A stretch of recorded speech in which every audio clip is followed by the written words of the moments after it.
It took my father 4 minutes and 10 seconds to remind me that in his world, I only existed when I was needed. Not when I moved across the country, not when I rebuilt my life from scratch, not when I turned 29 alone in a one-bedroom apartment overlooking the California hills. 4 minutes and 10 seconds. That's how long the call lasted. And in those 4 minutes, I finally understood something I had been denying for years. I was never forgotten. I was stored, like a document in a drawer, pulled out when useful, filed away when inconvenient. The morning he called, I was barefoot in my kitchen in San Mateo. The tile was cool beneath my feet. Steam curled from my second cup of coffee. The lemon tree on the balcony caught the light just right, that soft golden wash California does better than anywhere else. My apartment was small, bright, quiet, every single thing in it was mine. The art on the wall, mine. The bookshelf I built, mine. The lemon tree planted by me. There is something sacred about a space no one else has claimed, something steady, something earned. My phone buzzed once. Face down on the counter, I ignored it. Probably Slack, probably a calendar update. Then it rang. I reached for it without checking the screen. Camille, that voice, clipped, efficient, controlled. It took half a second to recognize it, and half a second longer for my stomach to drop. Dad, no greetings, no warmth. There's a dinner this Saturday, you need to come home for it. Not can you, not are you available, you need to. I leaned back against the fridge, feeling the hum of it through my spine. What dinner? Sabrina's fiancé's parents are flying in from Florida. They want to meet the family. It's important. Important. That word. He always used it when what he meant was strategic. I let a silence stretch between us. Because here's the thing about silence. It makes people show themselves. It would look strange if you weren't there, he added. There it was. Not we miss you, not it would mean a lot to your sister. It would look strange. I almost laughed. You want me to fly across the country this weekend for optics? Don't be difficult. That phrase, it had followed me my entire life. Whenever I asked a reasonable question, whenever I didn't smile at the right moment, whenever I didn't clap loud enough for Sabrina, I'm not being difficult, I said evenly. I'm asking why this matters now. It's your sister's future. No, I said quietly, it's her image. There was a pause. And in that pause, I looked at the microwave clock. 3 minutes into the call, 3 minutes, 6 months. It had been 6 months since I moved to California. 6 months since I packed everything I owned into boxes and drove west. 6 months since I signed a lease in a city they didn't even know I lived in. And not one call, not one "are you okay?" Not even a birthday text. But now I mattered. Dad, I said calmly, I moved. Silence. I moved to California 6 months ago. You what? I packed up, took a job, signed a lease, started over. Why wouldn't you tell us? I let that sit, because that question was almost beautiful in its irony. I didn't think you'd notice. His breathing changed, a tight inhale. Of course we would notice, you're our daughter. Then why didn't you call? Another pause. We thought you were busy. I was. And you couldn't have said something? You didn't ask. Silence again. But this one was different. This one had weight. You don't know where I live, I continued. You don't know what I do. You don't know who I work for. You don't know what I've built here. Camille, I disappeared, I said softly. And it took 6 months for anyone to realize. His voice sharpened. This isn't the time for whatever this is. I closed my eyes. This is the time, I replied. He exhaled slowly. What's your address? I laughed, actually laughed.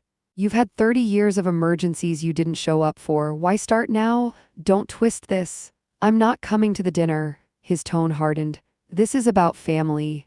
No, I said. This is about appearances. You're overreacting. I'm finally reacting. 4 minutes, 10 seconds, and then I ended the call. The kitchen went quiet again, the fridge ticked. The coffee had gone cold. I looked at my phone. No, I'm proud of you. No, we've missed you. No, how are you? Just a summons, like I was an accessory someone forgot to pack. I stepped onto the balcony. The hills rolled out in front of me. Traffic hummed below. The air smelled faintly of eucalyptus and summer. And for the first time in years, I felt no guilt. No ache, just clarity. I wasn't going back, not for dinner, not for photos. Not to play the quiet, supportive older sister. Not again. I didn't tell them when I left North Carolina. That was intentional. I didn't want noise. I didn't want a dramatic exit. I didn't want a speech about sacrifice. I just left. The last morning in Raleigh was gray and damp. Spring rain had swept through overnight, the streets still glistened. Maya and Tasha were there, the only two people who knew. They helped me carry boxes down 3 flights of stairs. "You're really doing this," Maya said, wiping sweat from her forehead. "Yeah. California," Tasha grinned. "That's not a soft reset, that's a full rewrite." I smiled, because that's exactly what it was, a rewrite, not of my career, of my identity. I had spent 29 years being the stable one, the reasonable one, the sacrificial one. Sabrina was the center, the sun, the glittering story. I was the quiet orbit, functional, reliable, forgettable. The job offer came from Skybeam Systems, lead accessibility engineer, remote role based in Mountain View. When I read the offer letter, I didn't scream, I didn't jump, I cried, because it meant something I hadn't felt in a long time. Options: I signed the lease in San Mateo the same week. Rent was high, but I had saved, for years, no vacations, no impulse buys. I had been preparing for an exit long before I admitted that's what I was doing. The first night in the apartment, I didn't unpack. I slept on the floor, windows cracked open. The California night air cool against my face. It didn't feel lonely. It felt earned. Growing up, there was always a hierarchy. Sabrina wasn't just the younger sister. She was the centerpiece. I was 12 when I won the district science fair. Built a model of the San Andreas fault line, motorized plates, simulated tremors, first place. I came home holding the certificate like it was made of gold. My mother glanced at it. "That's nice, honey." Then she turned back to helping Sabrina practice her cheer routine. Sabrina didn't make the squad that year. The house revolved around her disappointment for weeks. That was the first time I understood the rules. My wins were background music, her losses were emergencies. By high school, I stopped sharing achievements, top 5 in my class. Math competitions, full scholarship to Berkeley. I printed the acceptance email and slid it under my mom's coffee cup. She smiled. "That's nice." Then she reminded Sabrina about her tanning appointment for prom. I deferred enrollment once. Because Sabrina had a breakup and family comes first. I nodded because that's what I did. I nodded. Sacrifice. That word followed me everywhere. "You're the older one, you understand, be patient, be mature, be supportive." I built resilience. They built her spotlight. 6 months in California, no one called, not when I updated LinkedIn, not when I posted about Skybeam, not on my birthday. I bought myself sushi, sunflowers, watched the sunset alone, and it didn't hurt. Because absence is easier than conditional presence. Then the call came, and suddenly I was required. That night after the call, I opened my laptop. I don't know what made me search it, maybe instinct, maybe memory. I typed Sabrina Hartley keynote into YouTube. There she was, navy suit, confident smile, polished delivery. 3 minutes in, I froze. Slide 6. The phrasing, the structure, the quote, it was mine, word for word.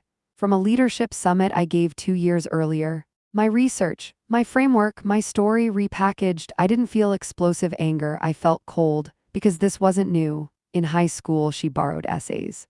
In college, she wore my blazer to interviews. But this was professional theft. Strategic, calculated, and the comments were full of praise. Visionary, inspiring.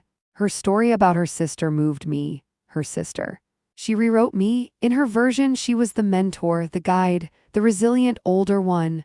I closed the laptop, walked around the apartment, adjusted a curtain that didn't need adjusting, poured water I didn't drink. And then I understood something. They weren't afraid I wouldn't attend the dinner. They were afraid someone would ask why I wasn't in the picture, and the truth wouldn't match the brand. That's when I stopped feeling like the forgotten daughter and started feeling like the missing piece. And missing pieces draw attention. I called my grandmother that night, not the warm one, the sharp one, retired federal judge Margaret Whitaker. She answered on the 3rd ring. "I was wondering when you'd call. They're pushing." "I know." She had been asked to convince me. She refused. "Camille," she said carefully, "the Reeves have started asking questions." My stomach tightened. "About you. Why you're never mentioned?" "What did they say?" "Your mother told them you live abroad, that you're independent."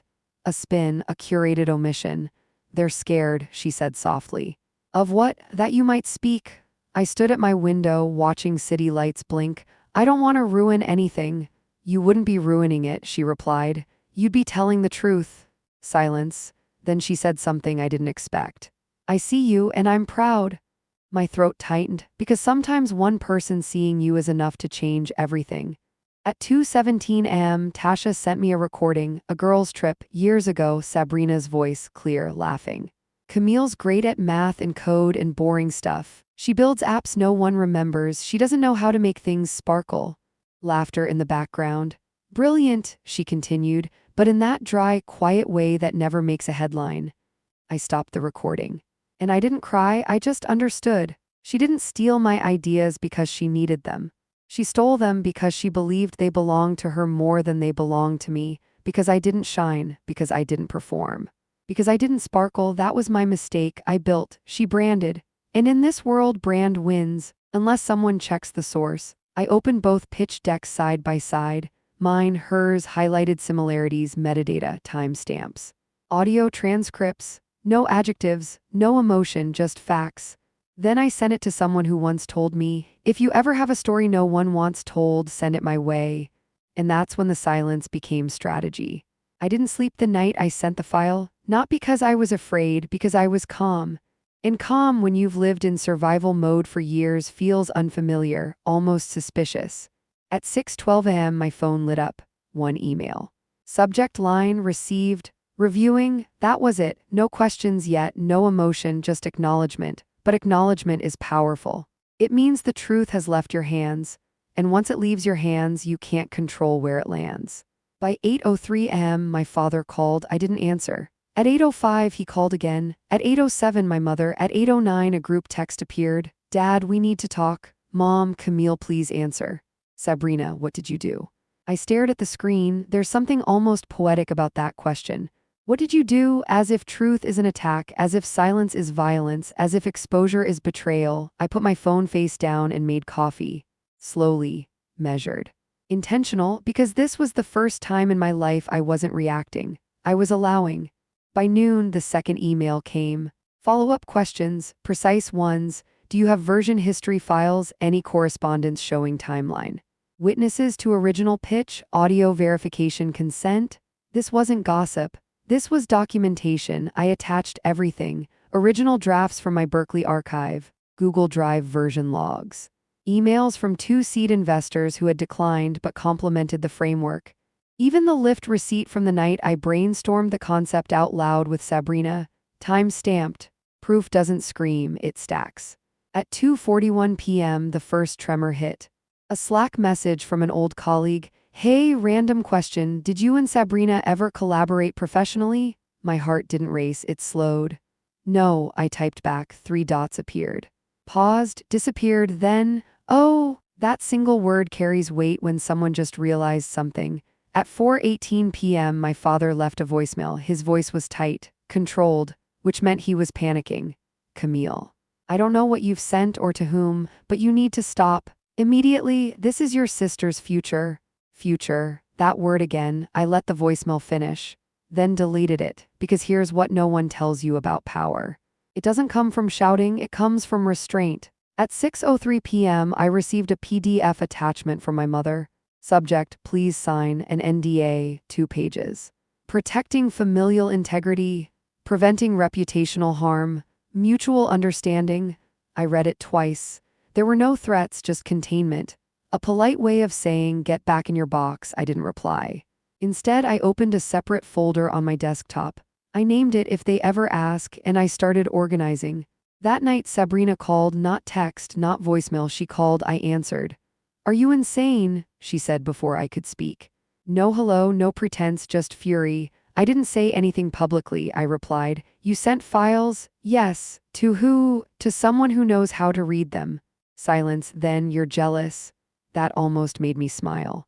Of what? My position, my life. You've always resented me. Resentment is loud, jealousy is emotional. What I felt was neither. I don't resent you, I said evenly. I resent being erased. You're overdramatic. You used my work. I refined your ideas. You rebranded them? You never would have done anything with them, she snapped. That sentence, that's the one that settled it. You don't know that. But I did. There it was, ownership, entitlement. She genuinely believed she had improved something that was never hers, and in her world, that justified it. You should have talked to me, she said finally, voice lowering. We could have handled this privately. You had years to handle it privately. You're humiliating me? No, I said quietly.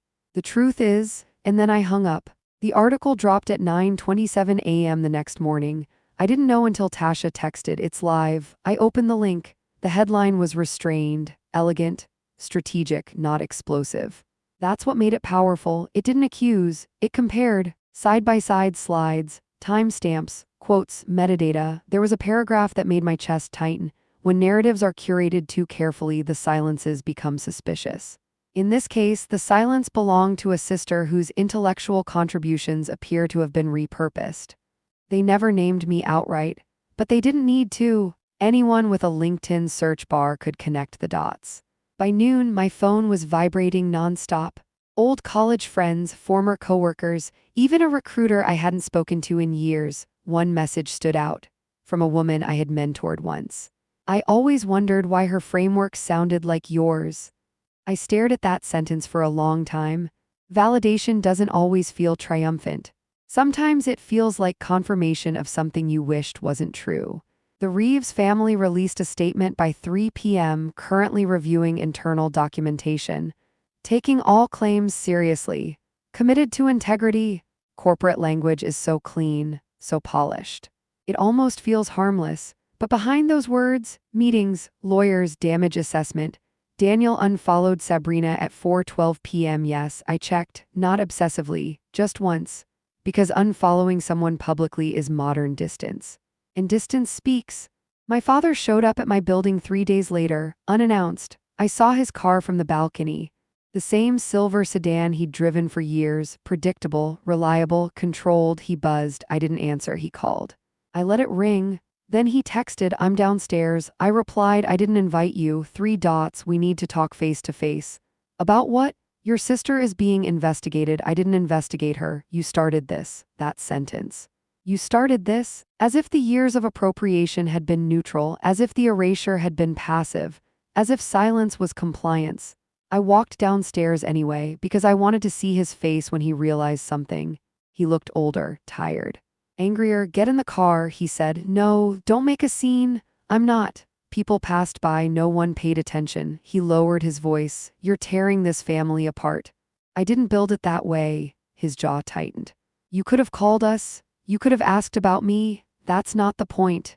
"It is." He rubbed his forehead. "Daniel's family is reconsidering the wedding." There it was, the real concern, not ethics, not truth, the wedding. "I'm not responsible for how other people react to facts," I said. "You think this makes you powerful?" "No, I thought this makes me free, but I didn't say that. I think this makes things accurate." He stared at me.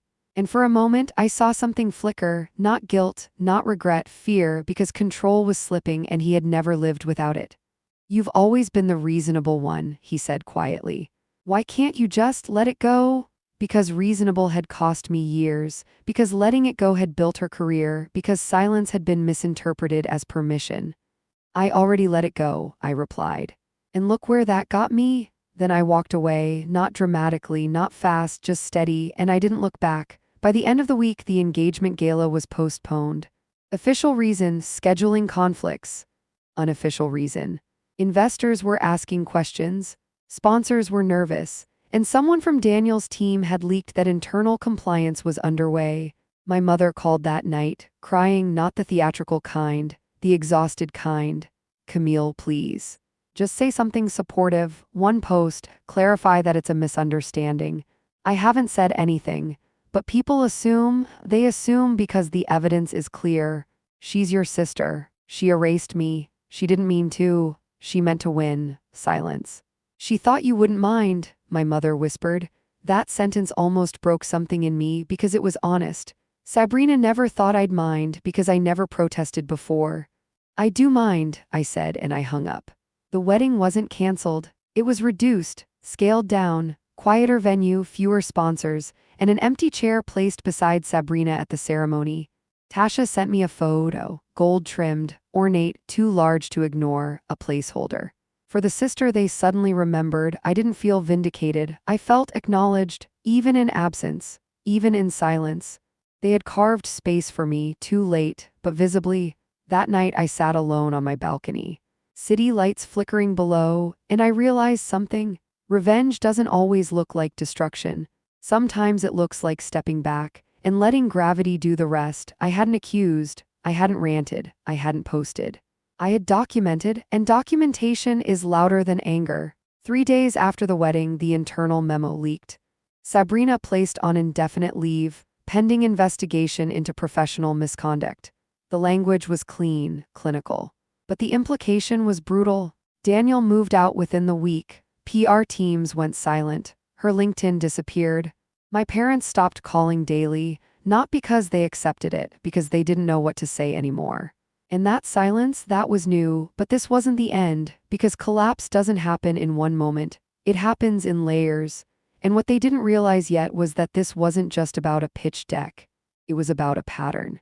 And patterns, when exposed, don't disappear quietly. There's a moment in every collapse when people stop asking, "Is it true?" and start asking, "How long has this been happening?" That's when panic turns real. The internal memo about Sabrina's indefinite leave was supposed to stay inside Sterling and Blythe's HR system. It didn't. Within hours, someone posted a screenshot on Reddit, blacked out name at the top, but the timestamp matched. The job title matched, and someone in the comments typed, "Is this about the sister story?" The thread exploded. Speculation turned into digital archaeology. Old campaign decks were pulled, archived PDFs resurfaced.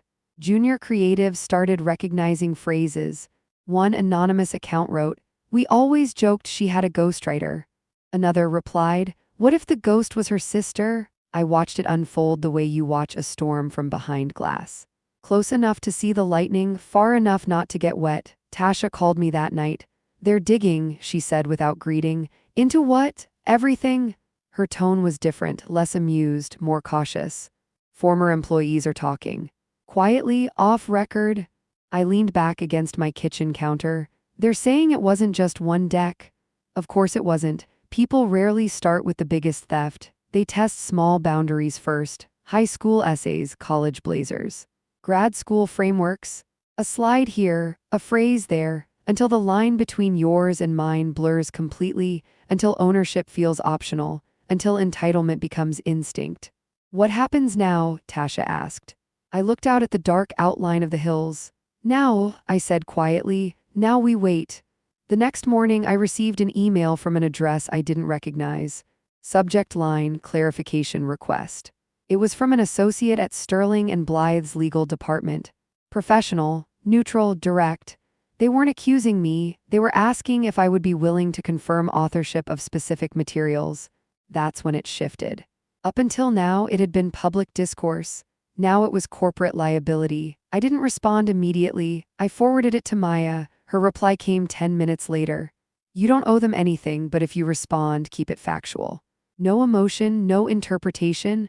That's the thing about silence. It's powerful, but timing is more powerful. I waited 4 hours, then replied, 3 sentences. "Yes, I authored the original deck. Yes, I can provide time-stamped proof. Yes, I am available to confirm version history under formal review. No accusations, no adjectives, just architecture." By evening, the ripple widened. A tech blog ran a piece titled, "When Quiet Talent Gets Rebranded." They didn't mention Sabrina directly, but the subtext was unmistakable. That's when the DMS started. Women in product, women in engineering, women in marketing, stories, so many stories. My manager used my pitch and presented it as his own. I stopped speaking up because it kept happening. I thought I was crazy for noticing. I read them all, not to collect allies, not to build a movement. Just to understand something. This wasn't just about my sister. It was about what happens when someone knows you won't fight back, and I hadn't, not until now. My mother showed up unannounced 2 days later. No call, no warning. Just a knock. I opened the door. She looked smaller somehow, not physically, emotionally. "Can I come in?" I hesitated, then stepped aside. She walked into my living room like she was entering a museum, looking at the walls, the bookshelves. The framed certificates. "You never showed us any of this. You never asked." She flinched at that. I didn't know it was this serious. I waited. She sat down carefully on the edge of my couch. "They're talking about terminating her." The word landed heavy, terminating, like a machine malfunction. She made choices, I said evenly. She didn't think you'd mind. There it is again. Camille, she always looked up to you. I stared at her. She built her brand on that. She admires you. She edited me. Silence. She said you were too quiet to succeed like she did. I almost smiled. She needed to believe that. She thought she was helping. By helping, she meant absorbing. She thought I wouldn't shine, I said softly. My mother's eyes filled. You were always self-sufficient. That sentence. It was supposed to be praise, but it wasn't. It was justification. You didn't need us as much, so we gave more to her. I walked to the window. Do you know where I live? I asked. She looked around. San Mateo. What street? Silence. What's my job title? Silence again. You don't know me, I said quietly. Her voice cracked. We failed you, not loudly, not defensively, just admitted. That admission almost hurt more than denial, because it was too late. I'm not doing this to hurt her, I said.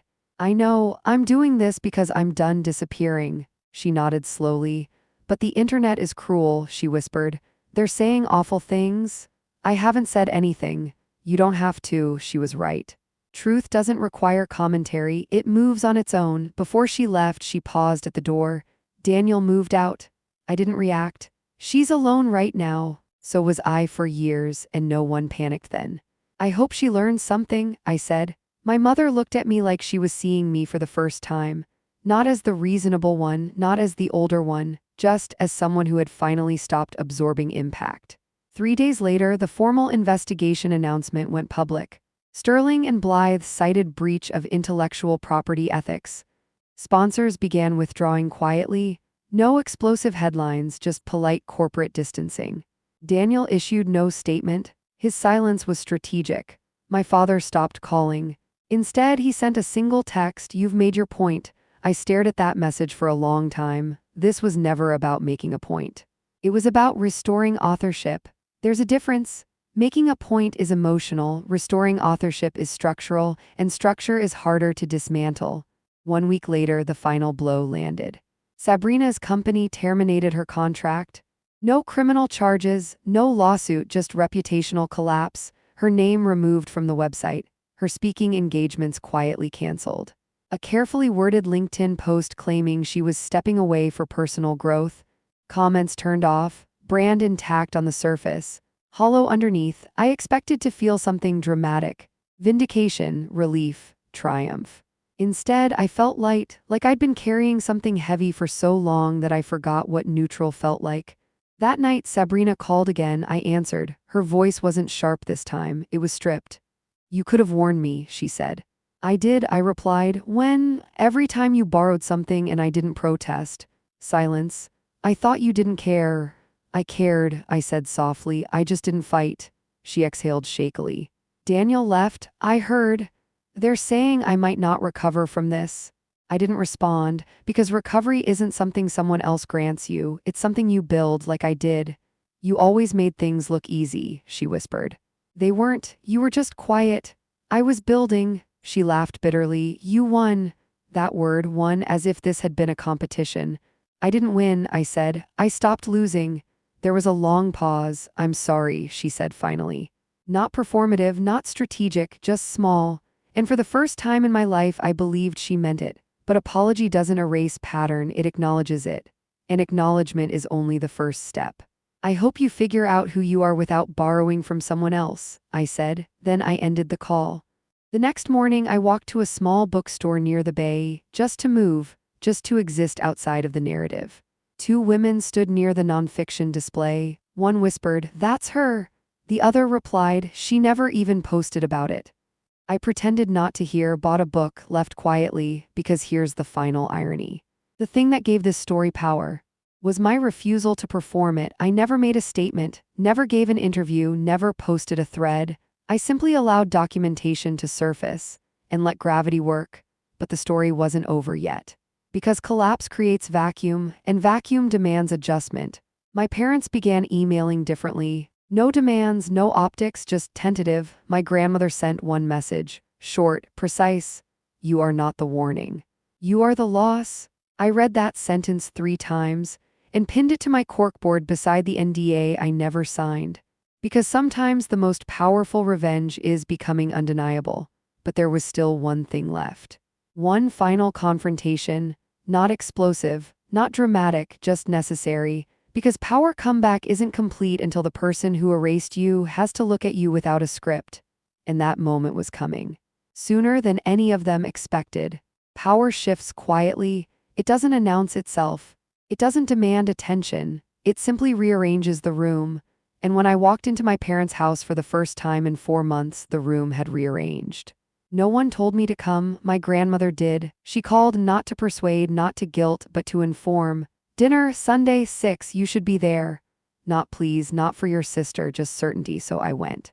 Not for reconciliation, not for drama, for clarity. The house looked the same. The manicured hedges, the polished brass door handle, the hallway table with the family photos. But one frame was missing. Sabrina's engagement portrait. I noticed that immediately, not because I was looking for it, but because absence is loud when it replaces something curated. My mother opened the door, her smile was soft, careful, not overly warm, not performative, just tentative. You look well, she said. I am, and I meant it. The dining table was set for 5, my father at the head, my mother to his right. Sabrina across from me, my grandmother at the far end. Strategic seating, calculated proximity.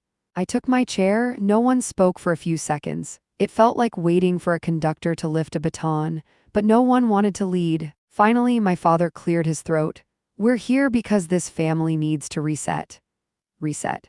As if this had been a glitch, as if this had been accidental. My grandmother didn't look at him, she looked at me. Camille, she said gently, do you want to speak? It wasn't a trap. It wasn't loaded. It was permission, and permission felt foreign. So I took it. I didn't plan to destroy anything, I said calmly. I planned to stop disappearing. Silence, no interruptions, no defensiveness, so I continued. For years, I watched my work get rebranded, my ideas repackaged. My voice echoed through someone else's microphone. Sabrina's eyes stayed on her plate. I didn't protest because I believed we were family first. My father shifted in his chair, and family meant sharing. Sharing, I repeated. Not absorbing. Sabrina finally looked up. I didn't think it was theft, she said quietly. I know. You were always better at the theory part. I just executed. You executed my blueprints. Her jaw tightened, but she didn't argue. That alone was new. My mother reached for her water glass, hands slightly shaking. We never meant to favor one of you. I looked at her. You didn't mean to, you just did. My father inhaled sharply. That's unfair. No, I said gently. It's accurate. There's something powerful about stating facts without heat. It leaves no room for deflection. My grandmother leaned forward slightly. I hadn't realized until that moment how much I needed an ally who wasn't loud. I became the dependable one, I said. The one who didn't need applause, so you gave it to her. No one denied it, because denial requires energy. And they didn't have it. Sabrina's voice cracked slightly. Do you know what it felt like living in your shadow? That surprised me. My shadow, you were always smarter, more composed, teachers loved you. Professors remembered you, I almost laughed. They remembered my work, not me. You don't understand what it's like being compared constantly. There it was, the core, comparison, not ambition, not greed, comparison. You could have built your own name, I said softly. I did, she whispered. No, you built on mine. The truth didn't echo this time, it settled. My father finally spoke again. What do you want, Camille? That question, it wasn't accusatory. It wasn't defensive, it was tired, honest, and that changed everything. I don't want anything from her, I said. Then why let it go this far? Because this is how far it was. Silence again, he leaned back in his chair. You could have called me, and said what? I asked gently. That my sister keeps using my ideas, that I feel invisible? He didn't answer, because I had tried once. Years ago, a subtle comment, a half-formed protest. He had waved it off as sibling rivalry. Let it go, he had said then, so I did, until I didn't. My grandmother broke the tension. Reputation can be rebuilt, she said firmly. Character cannot. Everyone turned toward her. She continued. One granddaughter borrowed what was not hers, the other stayed silent until silence broke her. She looked at Sabrina. You must decide who you are without her. Then she looked at me. And you must decide who you are without fighting. That sentence landed differently, because she was right. My identity had slowly shifted from erased to avenger, And revenge, even silent revenge, can become addictive. Not because it feels good, but because it feels powerful. And power is intoxicating when you've lived without it. Dinner ended without shouting, without slammed doors, without tears, just recalibration. As I stood to leave, Sabrina followed me to the porch. The air was cold, sharp. She wrapped her arms around herself. I lost everything, she said. No, I replied. You lost borrowed things. She exhaled slowly. I don't know who I am now. That's not my job to fix, she nodded. I used to think you were passive. I was patient. And now I'm selective. She gave a weak smile. For what it's worth, I'm proud of you. That surprised me more than any apology. Thank you, I said. And for the first time in our lives, it didn't feel competitive. It felt human. The next weeks were quiet, no viral threads. No new exposés, just aftermath. And in the quiet, something unexpected happened. Opportunities. A VC reached out not because of scandal, but because they had revisited my archived research. A former professor invited me to guest lecture on intellectual authorship. An industry panel asked me to speak about ethical credit. I almost declined all of them, because I had never built my identity around visibility. But then I realized something. Visibility isn't arrogance. When earned, it's acknowledgement, so I accepted selectively. And I spoke calmly without mentioning her, without dramatizing, just discussing frameworks, process, integrity. People connected the dots on their own. One evening, months later, I received a package, no return address. Inside was a notebook. Leather-bound, simple. The first page read, "For your ideas, signed Sabrina," no apology attached. No letter, just space. I closed the cover slowly. Because sometimes growth doesn't look like redemption, it looks like starting over quietly. My father called me the next day, first time in weeks. I watched your panel, he said. And I didn't realize how much you built. There it was, recognition, not loud, not dramatic, but real. I didn't either, I replied, and that was the truth. Because when you're constantly minimized, you start minimizing yourself. But there was still one final shift left. Not in public, not in family, in me, because reclaiming authorship is external, reclaiming identity is internal, and those are not the same thing. Revenge is loud in theory, in reality it's quiet. It's paperwork, it's timestamps, it's restraint. And once the dust settled, once the investigation closed, once the whispers faded, once Sabrina disappeared from headlines, I realized something uncomfortable. I wasn't angry anymore. And without anger, I had to decide who I was. For years, my identity had been structured around absence. The overlooked one, the dependable one, the quiet architect behind louder people. Then, briefly, I became the avenger.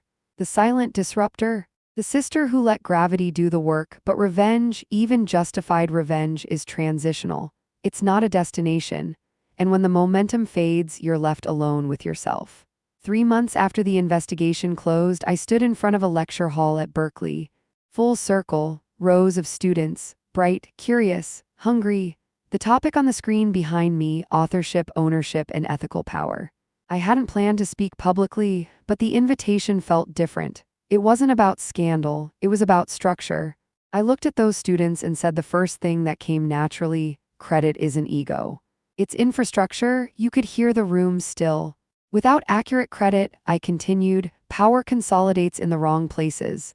No one needed to know the story behind those words. The weight in them was enough. After the lecture, a young woman approached me. She hesitated before speaking. I think my manager keeps presenting my work as his, she said quietly. I held her gaze. Document everything, I told her. Don't accuse. Don't dramatize, just document. She nodded, relieved, and in that moment I realized something. This wasn't revenge anymore, it was prevention.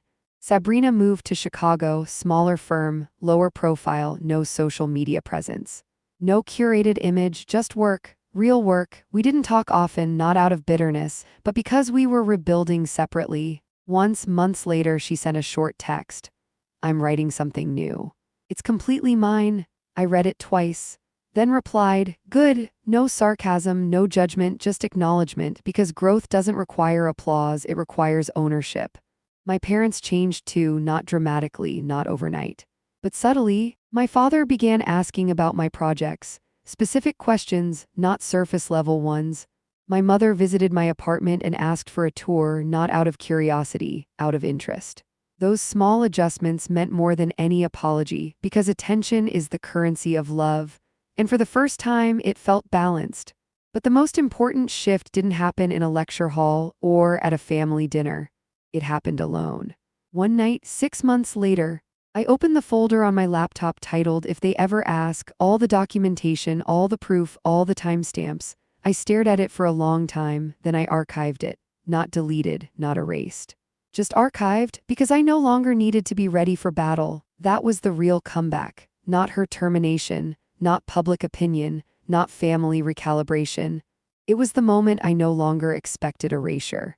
People sometimes ask, quietly, indirectly, if I regret letting it unfold publicly, if I would have preferred a private conversation, a family agreement, a quiet settlement, and I always give the same answer. No, because privacy only works when power is equal, and it wasn't. Silence only protects you when it's chosen. Mine wasn't, so I reclaimed it. A year later, I was invited to join a startup as a founding strategist. My name on the contract, my title clear, equity documented, no ambiguity. When the press release went live, my phone buzzed. Dozens of congratulatory messages, one from Sabrina. "You deserve this." I replied, "So do you. Build something that's yours." That was it. No tension, no shadow, just two women standing separately. Finally, I used to think strength meant endurance, absorbing, tolerating, staying composed no matter what. Now I understand something different. Strength is correction. It's choosing accuracy over comfort. It's risking reputation to restore truth, and doing it without screaming, without spectacle, without revenge posts. That's power. If you're listening to this right now and you've ever felt erased, overlooked, repurposed, spoken over, let me tell you something clearly. You do not need to be louder, you need to be precise. Document, build, wait.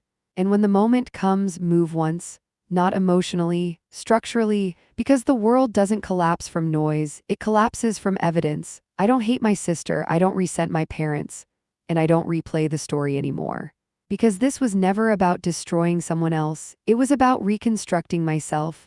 Revenge was the spark, but authorship was the goal, and authorship, true authorship, is permanent. No one can borrow what you refuse to surrender. No one can erase what you've anchored. No one can minimize what you've documented. Sometimes I drive past my childhood home, not out of nostalgia, not out of longing, just awareness. The house looks smaller now. Perspective does that. What once felt like the center of my world is just a place I grew from, not a place I'm defined by. And if there's one final truth in all of this, it's this: silent revenge isn't about hurting someone. It's about removing your permission to be diminished. And once you do that, you don't need revenge anymore. You just need ownership. This is not a story about collapse. It's a story about correction, about a woman who stopped shrinking. About documentation over drama, about silence used strategically, not submissively, and about power that doesn't announce itself. It simply stands, unmovable. I didn't win, I didn't destroy, I didn't expose, I restored. And that changed everything.